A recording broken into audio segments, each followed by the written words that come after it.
I'm probably treading on some controversial terrain here, at least in certain circles I'm almost sure to. So, please bear with me. Have Yourself a Merry Little Christmas was written for Vincent Minelli's 1944 MGM classic Meet Me in St. Louis.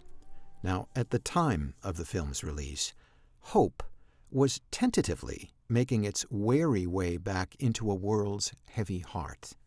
The weight of lives lost and love's withering in their wake was evident everywhere, and those citizens who hadn't experienced loss must have certainly been aware of friends and neighbors who had.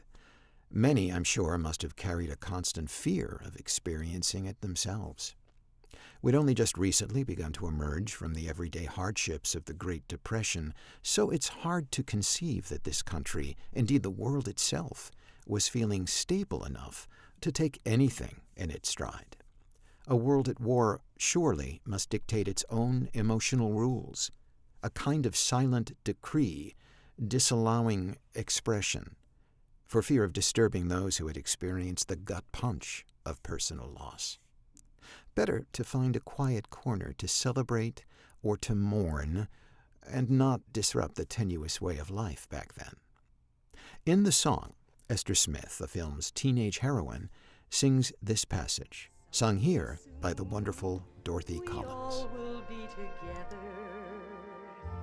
if the fates allow. But until then, we'll have to muddle through somehow. Muddle is a great verb for Esther. She's pretty full to bursting with confusing adolescent life.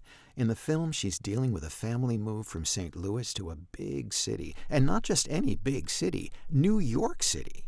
She's had a pretty rough night out and comes home to find herself having to play adult to her youngest sister. But we witness her own adolescent doubts and tensions slowly rise to the surface and creep inside of her delivery.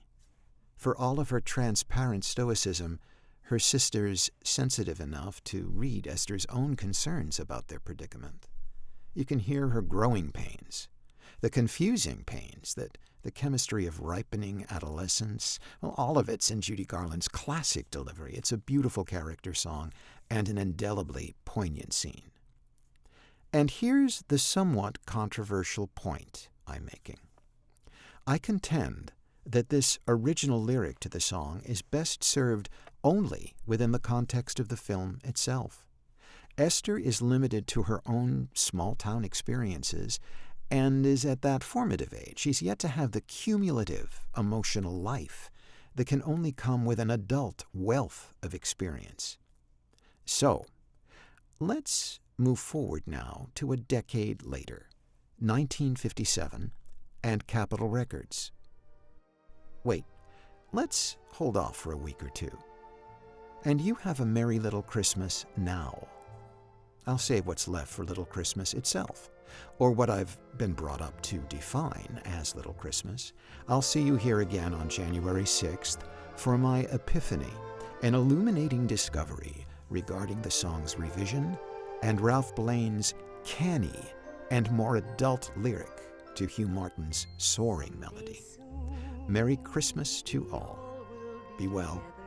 Stay engaged. If the fates allow. Until then,